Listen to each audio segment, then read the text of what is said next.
Rekuri man istaba. Es jūtos pa pusē pieaudzis. Es izvērtēju situācijas pats.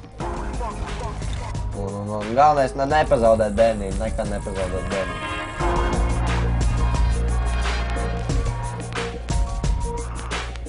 Es būtu vairāk pateicīgs saviem vecākiem par to, ka viņi ir mani radīja, viņi nebūtu es. Tā kā pienāca tā 7. klase, tad es izdomāju, ka viss es iešu pa pavaru, jo parastajā vidusskolā bija ļoti grūti mācīties. Plāns man nākotnē ir uztaisīt pašam savu restorānu vai kafejnīcu, bet kur jāiet ļoti lielai studēšanai. Bet ja man ir sapņi, tad vispār tas starās. No rīta pieceļos vienkārši galīgi pozitīvs, aizēju skolu, vienkārši smaidu un neviens nesaprot, kāpēc smaidu.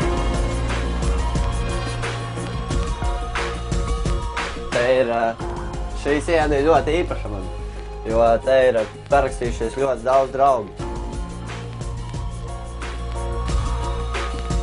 Te ir ļoti daudz draugi parakstījušies uz manas sienas, ir arī citi, kur ir aizbraukuši uz ārzemēm un drīz jau atgriezīsies atpakaļ. Kad Dānijā bija uz krokodīļu astēm, kur tāda eksotiska ēdiena, tāda forša sataisīta. Es nopietni viņu uztaisīšu. Es ģimenei apsolīšu, visiem radiem es apsolīšu un es to izdarīšu.